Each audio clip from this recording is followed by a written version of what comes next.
जय जगन्नाथ सब चाषी भाई मान पुणी थे स्वागत। देखो मु चाषी भाई मान बहुत सारा स्कीम रही सरकार जो योजना रही बाबद में जब किसी प्रोब्लेम हो कि योजना रिलेटेड जेकोसी प्रोब्लेम आपंकर रोचे बाबद में मुझे बहुत सारा भिड आपण बनई से प्रोब्लेम आप किभली भाव में समाधान करेंगे आपंकर ऑफिस रे जाइकी हो कि ऑनलाइन माध्यम हो वीडियो माध्यम में आपको जनई। देखो ये बहुत सारा प्रोब्लेम हो जानते सरकार जो योजना रही सरकार जो रही स्कीम रही जो वेबसाइट रही से वेबसाइट मानक जो आगुरी आपंकर जो जो फैसिलिटी पाउले से फैसिलिटी आप पाइपर कहीं देखो बीजेपी सरकार आसला मुझे कहूनी स्पेसिफिक बीजेपी सरकार जहाँ भी हो नुआ सरकार आसला यही सब संस्था सब ढिला हो जाए माने वेबसाइट देखुए केत वेबसाइट आप चालू नथिबो केतळे वेबसाइट रो प्रॉब्लम देखौथिबो 5 दिन 10 दिन धरिकी वेबसाइट खुल नथिबो आपनकर स्टेटस भी देखि पार नथिबे पूर्वर मध्ये मो आपनको वीडियो बनैथिली सेथिरे कोन देखि आपनको जो कहितली इस वेबसाइट रे प्रॉब्लम चलीछि आपनकर एठी किछि देखि पारु नाहंती किछि दिन परे ठीक हबो किंतु कोन से एभले खाली जो फोटो ओडिसा वेबसाइट नुहे एभले विभिन्न वेबसाइट रहिछि एबे पूरा ढिला हे गलानी काहे कि ना आपण जानिथिबे पूर्व सरकार जो करिथिले गोटे 5T योजना बा 5T योजना रे कौन थिला ना जो एम्प्लॉई थिले बा जो माने सरकारी बाबू माने थिले तांकु सब बेले सरकार कौन तदारक करुथिले सब बेले तांकु प्रेशर आनुथिले जे लोक मानकर पब्लिक मानकर काम करिबा पई किंतु एबे सब ढिला हे जाईछि सब एबे सरकारी बाबू माने पूरा सही पडिसंती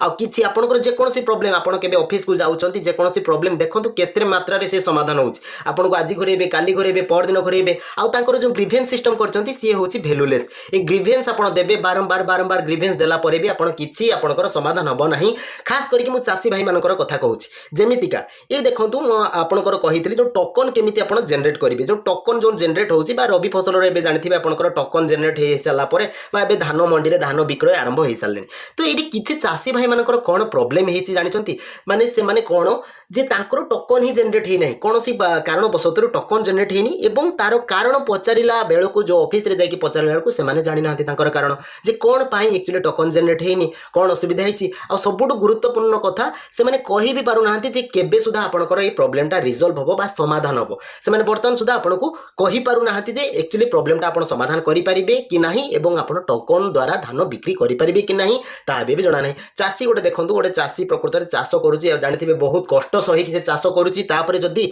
जानथिबे बे धानर समस्या केमिति जदी आपन धान विक्रय करचंती बाहरे आपनकर 1300 रु 1500 टंका भितरे आपनको धान विक्रय करबा पई पडुची आउ जदि आपन बिकुचंती कोठी सोसाइटी रे बिक्री करचंती जोटे कि आपन 3100 टंका पाउचंती एवं सेथिरे भी बहुत हैरान आपन गोटे 17 किलो 18 किलो लेखा गोटे क्विंटल पिछा काटुचंती से माने ता बाद देखंतु एई भलिया काटिला सते भी लोक माने सेठी दउचंती काहे ना धानर रेटटा बहुत कम अछि तापरे देखंतु काहे कि तापरे एई भलिया समस्या रो जदि सम्मुखीन से माने हेबे ताले काहा को किए समाधान करिवो एई प्रॉब्लम सब समाधान करिवो कि देखंतु ए मु आगुर कहितली एई जो वेबसाइट करचंती ए वेबसाइट को टोटली बंद कर देबा कथा सरकार टोटली वेबसाइट मेंटेन करू नाहंती आपन किछि दिन पूर्व देखौ एआई माध्यम रे सब से पोस्टर तैयारी करके आपनकर ये वेबसाइट माध्यम रे लगे देउछन से बेले एठी किछि काम नै देखंतु मु कहितली आपन जेतेबेले आपनकर टोकन आसीनी एठी ट्रांसपोर्ट पोर्टल को जिबे पोर्टल को गला परे एठी देखंतु कोन आपनकर जो स्टेटस रहिछि ए स्टेटस आपनकर चेक करिवे एठी आपन जेते थरो भी एंट्री करिवे देखिबे मु भी आपनको पूर्व वीडियो रे कहितली एटा एंटर करले आपनकर डिटेल्स देखिबो किंतु आपन एंटर करके देखिबे एठी किछि आपनकर शो करबनी जहां भी आपनकर फार्मर कोड एठी थिबो फार्मर कोड एंट्री कर देबे एंट्री कला परे देखिबे से सेही भलिया एई भलिया पेज ही रही कि एई भलिया पेज ही रही जिवो आ एठी किछि फंक्शन ही करबनी फार्दर जीवनी तापरे देखंतु आहुरी जो तांकर अछि विभिन्न प्रकार जो आपनकर लिस्ट देखिबा पई एठी मेंचाय अछि आपनकर देखितबे एगुडा मैक्सिमम आपनकर काम दोउनी किछि नाही आपन जदी करिवे लिस्ट देखिबा पई बा फार्मर आईडी आपनकर खोजिबा पई भी जदी चाहिबे पाइबे एठी आपनकर सी एरर देखि देबो एई भले विभिन्न समस्या देखौछि काहे कि ना पूर्व सरकार करिथिले गोटे 5T योजना आपन माने प्राय भूली जाइथिबे समस्त 5T योजना आ एई 5T योजना माध्यम रे कोन सरकार पूरा तदारक करूथिले पूरा जो एम्प्लॉय माने अछंती सरकारी बाबू माने अछंती तांकू पूरा रोक ठोक करूथिले जे लोक मानकर प्रॉब्लम सॉल्व करिया पई ता छडा देखंतु एबे कोन होची देखंतु एई जो समस्या नै कि एई 20-25 जन लोकंकर समस्या नै कि मु एक्चुअली तांकर जो हेल्पलाइन नंबर अछि सेट कॉल करथिली कॉल कला परे तांकर जो रिप्लाई रहिछि बा तांकर जो आंसर रहिछि आपण देखि नियंतु कोन कि भले से माने कहउछंती पीसीआई पेंडिंग अछि आज्ञा आज्ञा पीसीआई पेंडिंग अछि हां पेंडिंग अछि जे मैडम सॉल्यूशन कोन मु तो दौड़ी बोलुची सबआडे दौडुची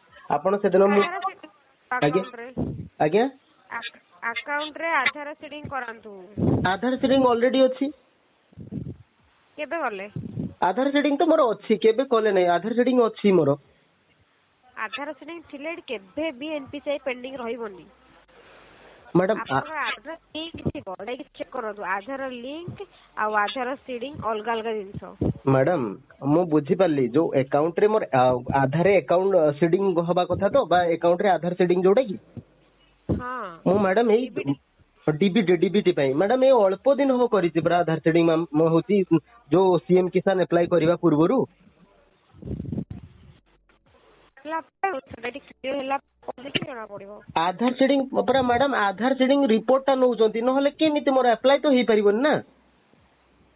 ଯେତେବେଳେ ଆମେ ଆପ୍ଲାଏ କରୁଛେ ତ ଆଧାର ସିଡିଂ ବହୁତ ଲୋକଙ୍କର ଆପ୍ଲାଏ ହଉଛି, ଆପ୍ଲାଏ ହେଲା ପରେ ସେମାନେ ଯଦି ଆଧାର ସିଡିଂ କରିନଥିବେ ଏଠି ଏନପିସିଆଇ ପେଣ୍ଡିଂ ଆମକୁ ଶୋ କରୁଛି। ମୁଁ ବୁଝିପାରୁଛି, କିନ୍ତୁ ଆମର ଯେତେବେଳେ ଆଧାର ସିଡିଂ ହେଲା ସେତେବେଳେ ଡକୁମେଣ୍ଟ ପୁରା ଆଧାର ସିଡିଂ ର ମୁଁ ବ୍ୟାଙ୍କରୁ ଯାଇକି ଖୋଲିକି ଆଣିଲି ଆଧାର ସିଡିଂ ର ସେ ଷ୍ଟାଟସ ଟା, ସେଟାକୁ ନେଇକି ଦେଇଛି ତା ସହିତ ଆଟାଚ କରିକି। ତାହେଲେ ଠିକ ଅଛି, ଅପେକ୍ଷା କରନ୍ତୁ, କିଛି ପ୍ରୋବ୍ଲେମ ଯୋଗୁଁ ହେଇନଥିବ, କିନ୍ତୁ ଏଠି ଆମକୁ ଏନପିସିଆଇ ପେଣ୍ଡିଂ ଶୋ କରୁଛି। ଆଉ ସବୁ ଆପଣଙ୍କର କ୍ଲିୟର ଅଛି। ହଁ ଠିକ, ମୁଁ ବୁଝୁଛି ମ୍ୟାଡାମ। ମୁଁ ବିଫୋର 10 days କଲ୍ କରିଥିଲି, ତ ସେଇ କଥା ମୁଁ କେତେ ଦିନ ଯାଏ ଅପେକ୍ଷା କରିବି? ଅଲରେଡି ଧାନ ଯେତେବେଳେ ସରିଯିବ ସେତେବେଳେ କେମିତି କଣ ବିକ୍ରୟ କରିପାରିବା ଆମେ କେମିତିକା? ମୁଁ ଯେତେବେଳେ ଯାଉଛି ଲେମ୍ପ କୁ ଯାଉଛି, ସେମାନେ ବି ମ୍ୟାଡାମ ଏଇ ସେମ କଥା କହୁଛନ୍ତି, ଆମ ହାତରେ ନାହିଁ, ଅପେକ୍ଷା କରନ୍ତୁ। ତ ଗୋଟେ କିଛି ଲିମିଟ ଥିବ, ତାର କିଛି ସଲ୍ୟୁସନ ଥିବ ନା। ସଲ୍ୟୁସନ କିଛି ନାହିଁ, ସଲ୍ୟୁସନ କଣ ରହିବ? ଆପଣଙ୍କର ଏଠି ଏନପିସିଆଇ ପେଣ୍ଡିଂ ଦେଖଉଛି, ଆପଣ କହୁଛନ୍ତି ଆପଣ କରିଛନ୍ତି, ସିଷ୍ଟମ ତ କହୁଛି ନା ଆପଣ କରିନାହାନ୍ତି ବୋଲି। ହଁ ମୁଁ ତ କରିଛି ମ୍ୟାଡାମ, ମୁଁ କରିଛି, ଆଧାର ସିଡିଂ ବି କରିଛି। କରିଛନ୍ତି, ଆପଣ କହୁଛନ୍ତି କରିଛନ୍ତି, ଦେଇଛନ୍ତି, ସବୁ କରିଛନ୍ତି, ତାହେଲେ ଅପେକ୍ଷା କରନ୍ତୁ। ହଁ ଯେ ସେଇଟା କେତେ ଦିନ ପର୍ଯ୍ୟନ୍ତ ଅପେକ୍ଷା ଟା କେତେ ଦିନ ପର୍ଯ୍ୟନ୍ତ କହିହବ? ତାହେଲେ ଟୋକନ ଆପଣ ଆପ୍ଲାଏ କରୁଛନ୍ତି, ଆପଣ ଜାଣିଛନ୍ତି କି ଆପଣଙ୍କର କୋଉ ଟୋକନ ଜେନେରେଟ ହବ? ନାଇଁ କୋଉ ଦିନ, ତାର ତ ଗୋଟେ ଟାଇମ ପିରିୟଡ ଅଛି ନା, ଯେ ଏତିକରୁ ଏତିକ ସମୟ ଭିତରେ ଟୋକନ ଜେନେରେଟ ହବ। ଯଦି ଧାନ ବିକ୍ରୟ ପରେ, ଯଦି ରବି ଫସଲ ପରେ 5 ମାସ ପରେ ମୋର ହବ, ତାହେଲେ ବେନିଫିଟ କଣ ପାଇବି ମୁଁ? ମୁଁ ତ କହୁନି 5 ମାସ ପରେ ହବ। ସେଇଟା ପରା ଆପଣଙ୍କୁ ପରା କହିଲି ଯେ କେତେ ସମୟ ଅପେକ୍ଷା, ନା ସେମିତି କହିହବନି, ଏଇଟା କେମିତି କଥା? ହବନି, କେତେ ସମୟ କୋଉ ଦିନ ଆପଣଙ୍କର ଟୋକନ ଜେନେରେଟ ହବ, କେତେ କୁଇଣ୍ଟାଲ ହବ, ସେମିତି କହିହବନି। ନାଇଁ ନାଇଁ ମୁଁ ଏକ୍ଜାକ୍ଟଲି ପଚାରୁନି ମ୍ୟାଡାମ, ମୁଁ ଏକ୍ଜାକ୍ଟଲି ପଚାରୁନି, ଗୋଟେ ଆପ୍ରୋକ୍ସିମେଟ ଭ୍ୟାଲୁ ତ ଆପଣଙ୍କ ପାଖରେ ଥିବ ନା। କହିପାରିବିନି, କହିପାରିବିନି ଆଜ୍ଞା। ହଁ ଯେ ଠିକ ଅଛି, ତାହେଲେ ଆପଣ କଣ ତାହେଲେ ଇନଫର୍ମେସନ ଟା କଣ ପାଇବେ? ଆମେ ଯୋଉ କଲ୍ କରୁଛେ କଣ ପାଇଁ ଇନଫର୍ମେସନ? ଯାଇକି ଦେଖିନି ନା ଆପଣ କରିଛନ୍ତି କି କରିନାହାନ୍ତି। ଆପଣ କହୁଛନ୍ତି ଆପଣ କରିଛନ୍ତି, ମ୍ୟାଡାମ ଆପଣ କରିନାହାନ୍ତି। ସେଇ କଥା ସେଠୁ କହିଲେ ଲ୍ୟାମ୍ପ ରେ, ତାପରେ ବି ଯାଇକି ଦେଖିଲି ଆଧାର ସିଡିଂ ହେଇଛି କି ନାହିଁ, ଆଧାର ସିଡିଂ ରିପୋର୍ଟ ହେଲା, ତାହେଲେ କଣ କରିବି କୁହନ୍ତୁ ମତେ? ଅପେକ୍ଷା କରନ୍ତୁ। ତ ସେଇ ତ ପୁଣି କହୁଛନ୍ତି ଆପଣ କରିନି ବୋଲି, ସେଠି ପୁରା ଲ୍ୟାମ୍ପ ରେ କହିଲେ ବୋଲି ଯାଇକି ପୁଣି ଆଧାର ସିଡିଂ ରିପୋର୍ଟ ଦେଖିଲି।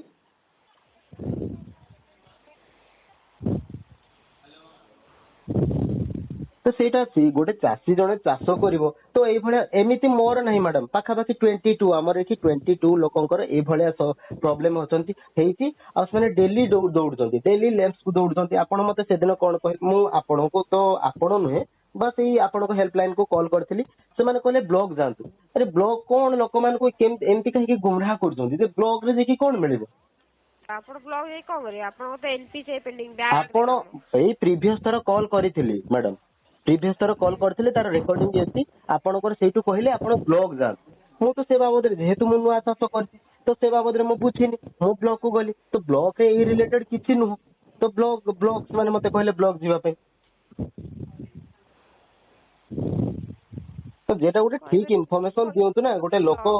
ଶୁଣନ୍ତୁ, ମୁଁ ଯାହା ବି ହଉ କିଛି ମାତ୍ରାରେ ଶିକ୍ଷିତ, ଜେନେରାଲି ବହୁତ ଲୋକ ଅଛନ୍ତି ଏଠି ଅଶିକ୍ଷିତ ଚାଷୀ ଅଛନ୍ତି, ତ ସେମାନେ ଯଦି ଏଇଭଳିଆ କଣ୍ଡିସନ ରେ ତାଙ୍କର ହବ, ତାହେଲେ ବୁଝିପାରୁଛନ୍ତି ତ, ଆପଣ ତ ବସୁଛନ୍ତି କିଛି ଅସୁବିଧା ନାହିଁ, ଏସି ରୁମ ରେ ବସୁଛନ୍ତି, ଯୋଉମାନେ ଚାଷ କରୁଛନ୍ତି ଆଟଲିଷ୍ଟ ସେଇ ଜିନିଷ ଗୁଡା ତାଙ୍କୁ ଠିକ ମାନେ ଯୋଉ ପ୍ରୋବ୍ଲେମ ଟା ହେଲା, ମୁଁ ଥରେ କଲ୍ କରିଥିଲି, ତ ଯୋଉ ପ୍ରୋବ୍ଲେମ ଟା ଠିକ ହୁଏ କେମିତି ସମାଧାନ ହବ ସେଇଟା ଦେଖିବା ଦରକାର ନା। ଯୋଉ ଅଫିସ କି ଗଲେ କିଛି ହବନି, ହେଇପାରିବନି। ଆମେ ଚାଷ କରିଛୁ, ସରକାରଙ୍କର ଗୋଟେ ଯାହା ବି ହଉ ଗୋଟେ ସରକାରଙ୍କ ବେନିଫିଟ ପାଇଁ ଆମେ ସେଠି ଆପ୍ଲାଏ କରୁଛୁ, ଯାହା କରୁଛୁ, ତ ତାର ବେନିଫିଟ କିଛି ମିଳିବନି। ପୁଣି ଆପଣ ମାନେ କହିବେ ହଁ ଆଜି ହବ, କାଲି ହବ, ପରଦିନ ହବ। କେତେ ଗୋଟେ ମାନେ ଚାଷୀ କେତେ ହଇରାଣ। ଅପେକ୍ଷା କରନ୍ତୁ, ଆସିଯିବ। ଯେହେତୁ ଆପଣଙ୍କର ଭେରିଫିକେସନ ସବୁ କ୍ଲିୟର ହେଇଛି, ଏଠି ଶୋ କରୁଛି, ତ ଏନପିସିଆଇ ପେଣ୍ଡିଂ ଯୋଉ ସେଟା ହେଇପାରୁନି ମେ, ତ ସେଟା ଯଦି ଆପଣ କରିଦେଇଛନ୍ତି ତ ସେଟା ଅପଡେଟ୍ ହବାକୁ ଟାଇମ ଲାଗିବ, ଅପଡେଟ୍ ହେଲା ପରେ ଆସିଯିବ। ହଁ ମୁଁ ସେଟା ମନା କରୁନି, ବଟ୍ ମୁଁ ବହୁତ ଥର ଗଲିଣି, ପାଖାପାଖି ସମସ୍ତର ଧାନ ଆମର ଏଠି ଶୁଣାଶୁଣି ମାନେ ହଉଛି 29 ସୁଦ୍ଧା। ଆପଣଙ୍କ ସୋସାଇଟିରେ ଚେକ୍ କରନ୍ତୁ। ସୋସାଇଟି ମୁଁ ଡେଲି ଯାଉଛି ମ୍ୟାଡାମ, ଲିସନ ମ୍ୟାଡାମ, ମୁଁ ସୋସାଇଟି ଡେଲି ଯାଉଛି, ପ୍ରାୟ ସବୁଦିନ 10ଟା ବେଳେ ସୋସାଇଟି ଯାଉଛି। ସୋସାଇଟିରେ ବି ସେଇ କଥା ଅପେକ୍ଷା କରନ୍ତୁ। ଆଜି ଲାଷ୍ଟକୁ କହିଲେ ସେମାନେ ଯେ ଆପଣ ଏଇ ନମ୍ବରରେ କଲ୍ କରନ୍ତୁ। ମୁଁ କାଲି କଲ୍ କରିଥିଲି, ଥରେ ଏମିତି କହିଲେ। ତଥାପି ଆଜି ଏଇ ନମ୍ବରରେ ଆପଣ କଲ୍ କରନ୍ତୁ, ଡିଟେଲ୍ସ ଜାଣିପାରିବେ ଯେ କଣ ଆକ୍ଚୁଆଲି ପ୍ରୋବ୍ଲେମ ହେଉଛି। ଯଦି ସିଏ ଆପଣଙ୍କ ଏଠି ତ ଜାଣିପାରୁନାହାନ୍ତି, ଯଦି ଆପଣ ମାନଙ୍କ ପାଖରେ ବି ସଲ୍ୟୁସନ ପାଇବାନି, ଆଉ ତ ଉପରକୁ ନାହିଁ କିଛି। ଲାଷ୍ଟ ଏଇଟା ଦେଖନ୍ତୁ, ଆପଣ ଶୁଣିଲେ ଏଇ କଲ୍ ରେକର୍ଡିଂ ଦେଖନ୍ତୁ, ଏଠି ସେମାନେ କହୁଛନ୍ତି ତାଙ୍କ ପାଖରେ କିଛି ସଲ୍ୟୁସନ ନାହିଁ। ସେଟା ଆପଣଙ୍କର ଯେବେ ହବ ହବ। ଯଦି ଗୋଟେ ଚାଷୀ ଚାଷ କରିଛି ଏବଂ ଯଦି ତାର ଟୋକନ ପିରିୟଡ଼ ଲେପ୍ସ କରିଯାଉଛି ବା ଟୋକନ ପିରିୟଡ଼ ପରେ ଯଦି ତାର ଆସୁଛି ଟୋକନର ଯେଉଁ ଧାନର ପରିମାଣ ବା ଏତେ କ୍ୱିଣ୍ଟାଲ ସେ ବିକ୍ରୟ କରିପାରିବ, ତାହେଲେ ଆପଣ ନିଜେ କୁହନ୍ତୁ ସେଇ ଚାଷୀ ଜଣ କ'ଣ ବେନିଫିଟ୍ ମିଳିବ। ବା ଯଦି ଟୋକନ ଆସୁଛି ତାହେଲେ କ'ଣ ବେନିଫିଟ୍ ତାକୁ ମିଳିବ, ସେ କ'ଣ ପ୍ରକୃତରେ ଧାନ ବିକ୍ରୟ କରିପାରିବ।